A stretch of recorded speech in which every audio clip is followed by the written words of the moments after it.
कश्मीर की राजनीति से बड़ी खबर, पीडीपी ने दूसरी सूची जारी कर दी है। पीडीपी ने 17 उम्मीदवारों के नामों का ऐलान कर दिया है। मध्य और उत्तर कश्मीर के लिए उम्मीदवारों के नामों का ऐलान पीडीपी ने किया है। पीडीपी की दूसरी लिस्ट जारी हुई है। पीडीपी ने 17 उम्मीदवारों के नामों का ऐलान किया है।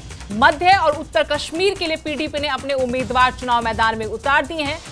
ये कयास लगाए जा रहे थे कि इंडी गठबंधन का हिस्सा हो सकती है पीडीपी, लेकिन पीडीपी अलग थलग इस विधानसभा चुनाव में पीडीपी ने अब अपने दूसरी सूची जारी की है। पीडीपी की दूसरी सूची में 17 उम्मीदवारों के नाम सामने आए हैं। मध्य और उत्तर कश्मीर के लिए ये उम्मीदवार घोषित किए गए हैं।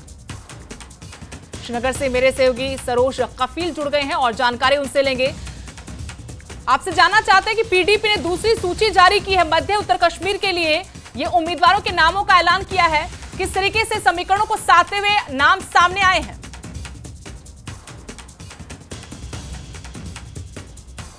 ये जारी हुए हैं जिसमें से मोस्टली नॉर्थ कश्मीर की सीट और सेंट्रल कश्मीर की सीट पे जो कैंडिडेट्स आ रहे हैं उनके नाम है। और कहीं ना कहीं जैसा आप अभी कह रहे थे कि जो इन्होंने अलायंस की बात की थी पीडीपी में, आपको कहीं ना कहीं नजर नहीं आ रही है क्योंकि महज कुछ ही रह गए अब। और सुनने में ये भी आ रहा है कि जो श्रीनगर की नोटिफिकेशन है, सेंट्रल कश्मीर की नोटिफिकेशन है, वो भी आज शाम तक आएगी। इसमें से इंटरेस्टिंग आपको बता दूं सुरेश के कुछ नाम जो है इसमें से आप देख लीजिए, जैसे छानपुर है जहाँ से मोहम्मद इकबाल त्रंबू है वो लड़ेंगे। वही इंटरेस्टिंगली अपनी पार्टी के जो प्रेसिडेंट हैं अल्ताफ बुखारी वो लड़ेंगे।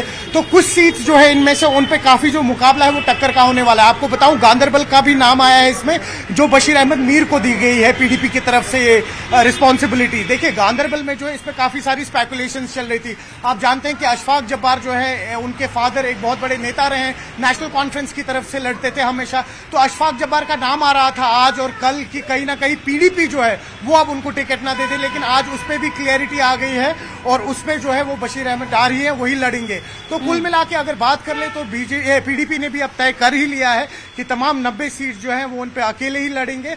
और आने वाले दिनों में आप देखेंगे कि और जो लिस्ट है और जो नाम है कहीं ना कहीं जो बाकी कैंडिडेट्स हैं उनको भी सरप्राइज करेंगे। इसमें एक और इंटरेस्टिंग नाम आपने देखा होगा सईद बशारत बुखारी का। बशारत बुखारी जो है उनको क्रीरी की जिम्मेदारी दी गई है जो बारामुल्ला एरिया में आता है। कहीं ना कहीं जो सोहेल बुखारी हैं जो पहले चीफ स्पोक्स पर्सन थे पार्टी के पीडीपी के, उन्होंने पिछले हफ्ते ही अपना रेजिग्नेशन दे दिया था और उसका कारण यही हुआ था, वो चाह रही थी कि क्रीरी सीट जो है उसकी टिकट उनको मिले, लेकिन कहीं ना कहीं वो टिकट आज सईद बशारत बुखारी को मिली है। खैर ये हेरफेर जो है इस तरीके के जो है हेरफेर ये तो बहुत आम है इलेक्शन से पहले। और किस तरीके से आप जो इनकी नई फहरिस्त है, नई लिस्ट आएगी उसमें कितने नाम होंगे और कितने सारे वो नामों को सपोर्ट करने वाले वो वोटर्स होंगे जो उनके नाम पे वोट डालेंगे नहीं डालेंगे, वो भी आगे देखने को होगा। जी लेकिन सरोज, जिस तरीके से एनसी कांग्रेस ने हाथ मिलाया है, उधर बीजेपी अपने उम्मीदवारों के साथ साथ जो मजबूत निर्दलीय उम्मीदवार हैं, लाइक माइंडेड लोग हैं, उनका समर्थन करने का ऐलान कर चुकी है। अब पीडीपी की इस दूसरी सूची में जो नाम सामने आए हैं, मुकाबला कहां देखते हैं उन दो पार्टियों के साथ? पीडीपी को हम कहां देखें? देखिए अगर आपको हकीकत में बताऊं ग्राउंड रियलिटी इस वक्त ये है, या जिसे हम कहते हैं कि किस तरीके की एक हवा बन रही है पॉलिटिकल इस वक्त यहाँ पे, वो ये है कि जो इस वक्त एनसी या कांग्रेस है या बाकी पॉलिटिकल पार्टीज, इनफैक्ट बीजेपी है, उनकी भी एक हवा बन रही है। लेकिन पीडीपी जो है वो कहीं इस भागदौड़ में पीछे रह गया। आप देखिए 2014 में हालांकि पीडीपी ही था जिनके पास वो पूर्ण बहुमत से उन्होंने गवर्नमेंट बनाई थी। उस टाइम बीजेपी के पास सबसे ज्यादा वोट्स, उस टाइम सबसे ज्यादा सीट्स, माफ कीजिएगा 28 सीटें जो है वो महज पीडीपी को ही आई थी। लेकिन इस बार जो है पीडीपी कहीं ना कहीं उनका डामाडोल ही दिख रहा है। जो उनका रास्ता है आगे असेंबली इलेक्शन का वो कहीं क्लियर नहीं है। तो कहीं ना कहीं पीडीपी भी चाह रहा है कि अगर उनको 13 से 14 सीट्स भी मिल गई इस बार के इलेक्शंस में, असेंबली इलेक्शन में जिस तरह से हवा चल रही है, तो वो कहीं ना कहीं इस 14 सीट्स को भी अपनी जीत की तरह मानेंगे। जी बिल्कुल, हालात कुछ ऐसे हैं इस बार।